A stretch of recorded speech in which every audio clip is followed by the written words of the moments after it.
Bab 3. Alangkah keras mereka bekerja, dan betapa keringat mengguyur seluruh tubuh ketika mereka memasukkan jerami itu ke lumbung. Namun, kerja keras mereka mendapatkan berkah. Musim panen kali ini berlimpah, bahkan jauh lebih sukses dibanding yang mereka harapkan. Kadang-kadang, pekerjaan itu sangat berat. Peralatannya sudah didesain untuk manusia, dan bukan untuk binatang. Dan terjadi kemunduran, karena tak seekor binatang pun mampu menggunakan alat apa saja yang mengharuskannya berdiri di atas kaki belakangnya.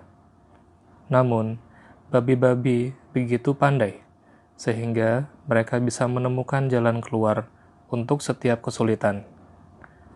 Adapun para kuda, mereka mengenal setiap jengkal tanah di bidang, dan pada kenyataannya jauh lebih memahami persoalan memotong dan menggaruk ladang daripada Pak Jones dan orang-orangnya.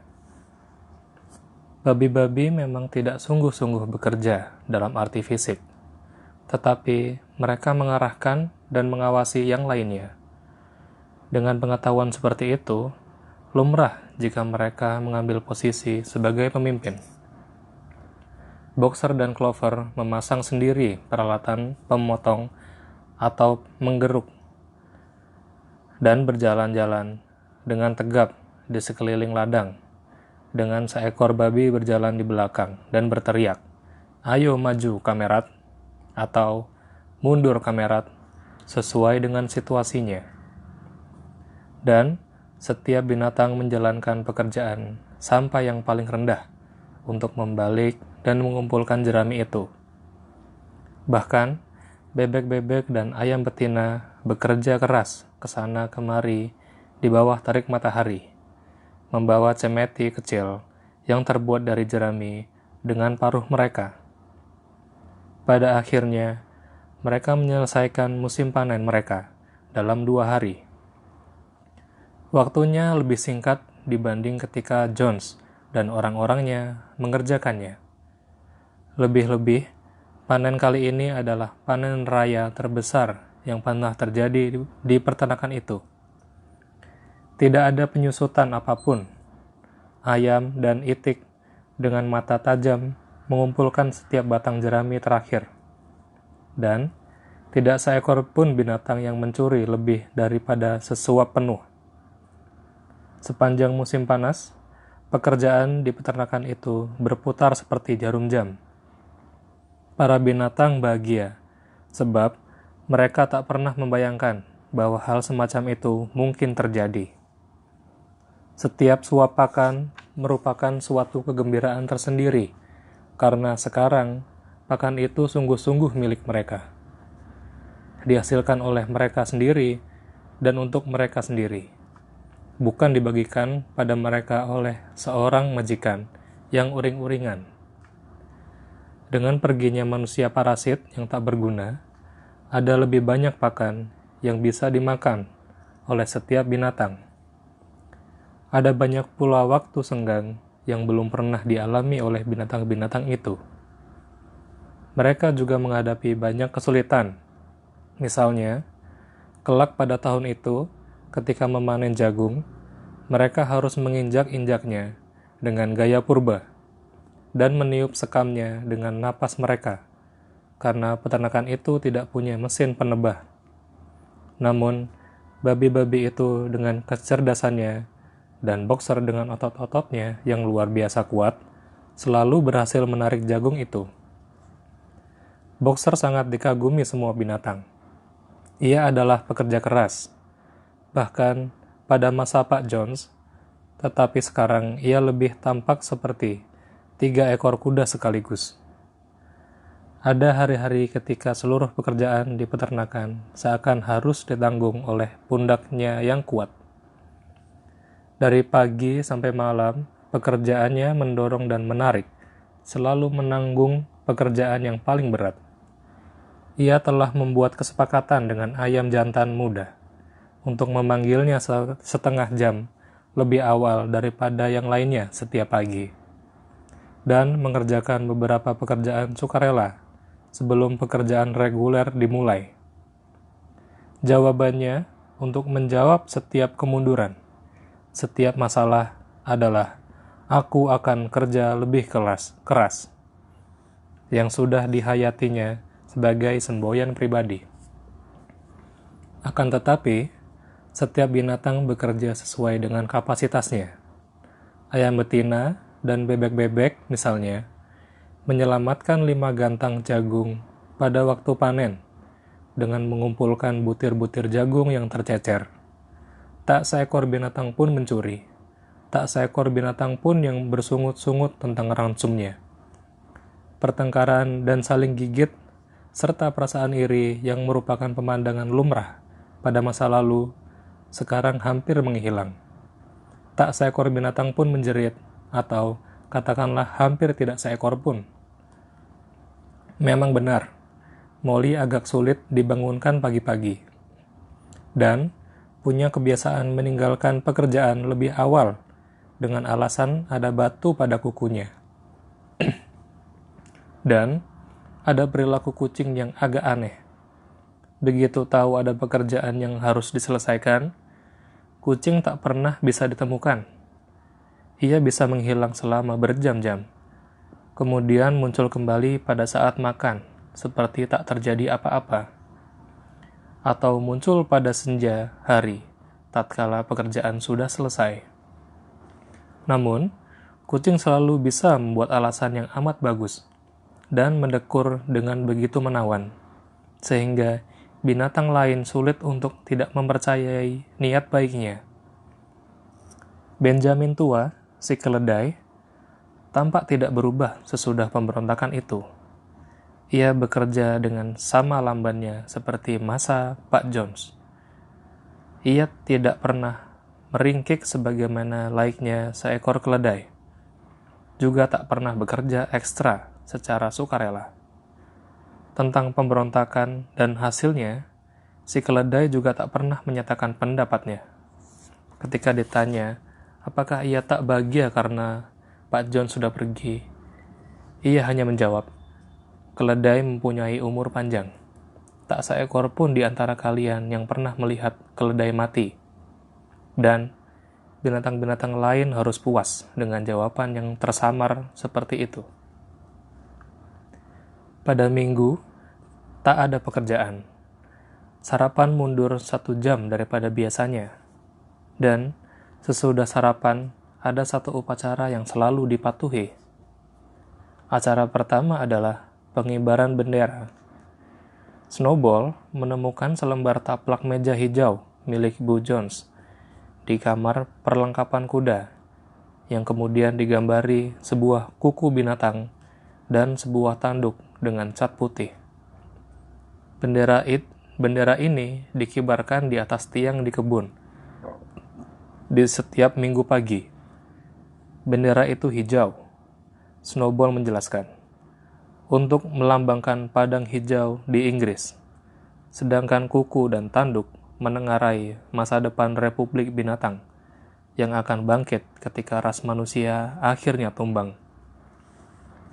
Sesudah mengibarkan bendera, semua binatang berjalan menuju sebuah lumbung besar untuk pertemuan umum yang dikenal sebagai rapat.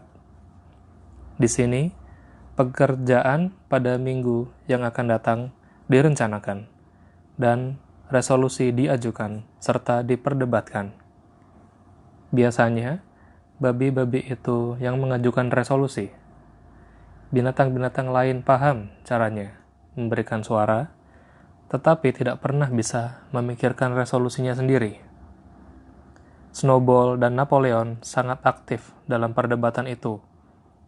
Namun, sudah diketahui bahwa dua binatang itu tak pernah sependapat. Apapun saran yang dibuat oleh salah seekor dari mereka, yang lain bisa dipastikan akan menentangnya. Bahkan, ketika sudah disetujui, satu hal yang dengan sendirinya tak bisa ditentang seekor binatang pun, untuk menyisihkan sebidang kecil padang rumput di belakang kebun buah-buahan sebagai panti reda bagi binatang yang sudah melewati masa kerjanya. Terjadi perdebatan ramai tentang masa pensiun untuk setiap kelas binatang. Rapat itu selalu diakhiri dengan lagu binatang Inggris, dan sore harinya digunakan untuk rekreasi. Babi-babi itu telah menyisihkan ruang perlengkapan kuda itu sebagai kantor untuk diri mereka sendiri. Di sini, pada sore hari, mereka belajar menjadi tukang besi, tukang kayu, dan kerajinan lain dari buku-buku yang sudah mereka keluarkan dari rumah peternakan. Snowball selalu menyibukkan diri mengorganisasi binatang lainnya ke dalam apa yang ia sebut komisi binatang. Dalam bidang ini, Snowball tidak kenal lelah. Ia membentuk komisi produksi telur bagi ayam-ayam betina. Kemudian, liga ekor bersih bagi sapi-sapi. Lalu komisi reedukasi kamerat liar yang tujuannya menjinakkan tikus dan terwelu. Kemudian, gerakan wol lebih putih untuk para biri-biri. Dan berbagai komisi lainnya. Di samping itu, ia mendirikan kelas menulis dan membaca. Secara keseluruhan, proyek-proyek ini gagal. Usaha untuk menjinakkan makhluk liar itu misalnya, gagal total secara segera setelah dibentuk. Binatang-binatang liar itu tetap saja berperilaku seperti dulu. Namun, ketika kemudian diberi kemurahan, mereka memanfaatkannya. Kucing itu masuk dalam komisi reedukasi dan sangat aktif di sini. Tetapi ya, untuk beberapa hari saja. Pada suatu hari, ia terlihat duduk di atas atap dan mengobrol dengan burung-burung gereja yang sulit diraihnya.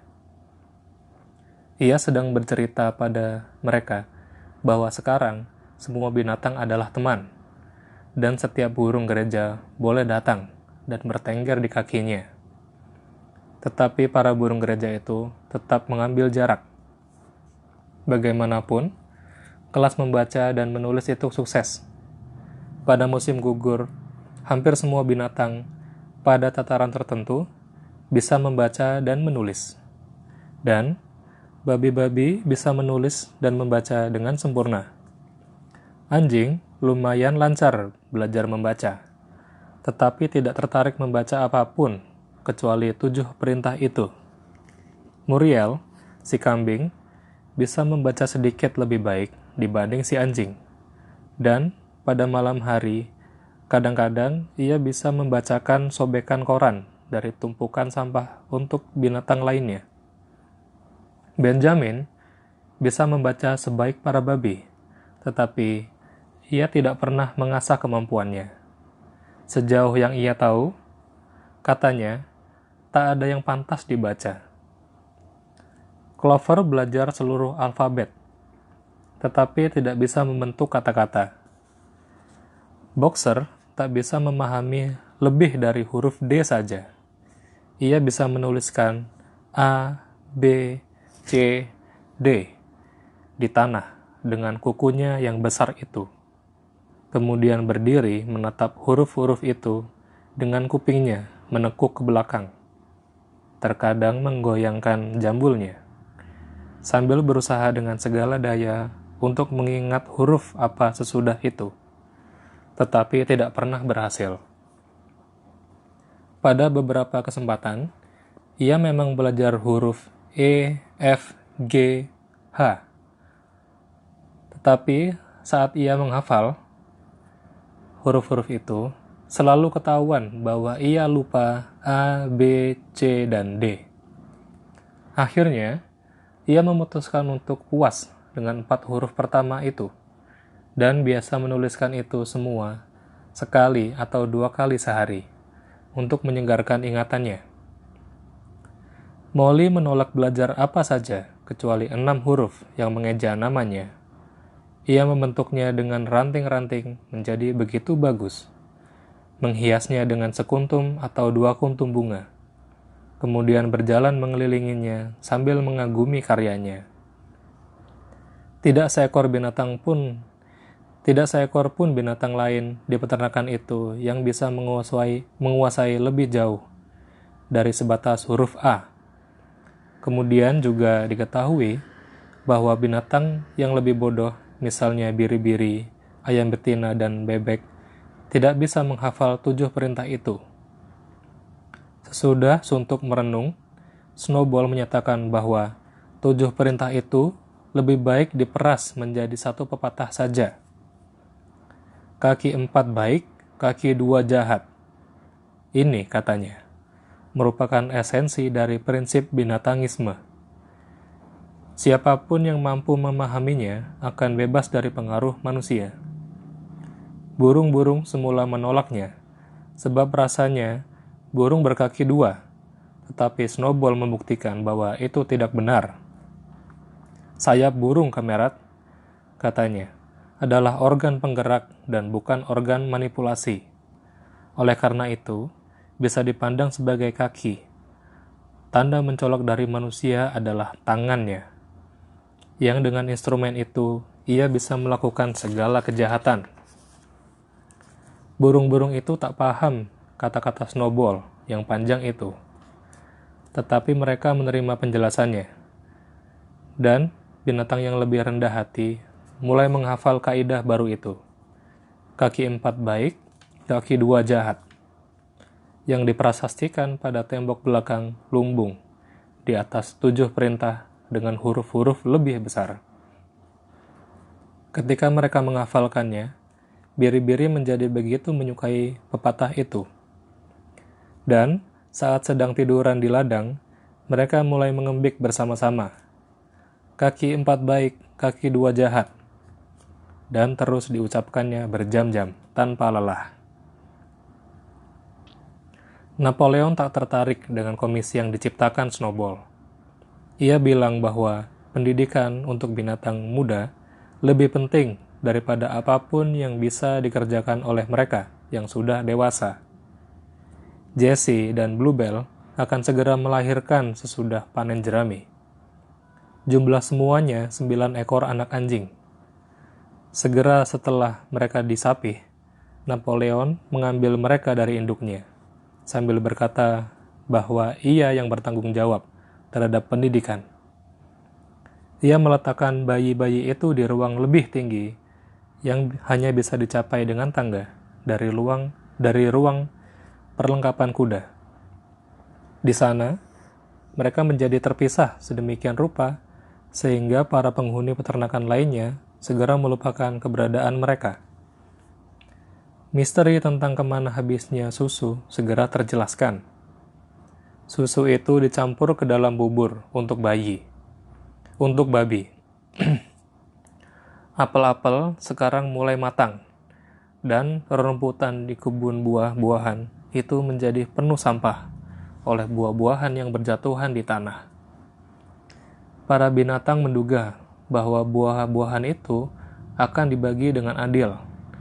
Tetapi, pada suatu hari, ada pengumuman bahwa buah-buahan yang jatuh ke tanah itu akan dibawa ke ruang penyimpanan untuk dikonsumsi oleh babi-babi. Pada saat itu, binatang-binatang lainnya menggerutu, tetapi tak ada gunanya. Pada titik ini, semua babi setuju, bahkan Snowball dan Napoleon. Squealer disuruh memberi penjelasan seperlunya pada yang lain. "Kamerat," teriaknya, "saya harap kalian tidak membayangkan bahwa kami, babi-babi, melakukan ini semua dengan semangat, mementingkan diri sendiri dan hak-hak istimewa kami. Banyak di antara kita yang tidak suka susu dan apel. Saya sendiri sama sekali tidak suka. Satu-satunya alasan kami mengambil susu dan apel adalah untuk memelihara kesehatan.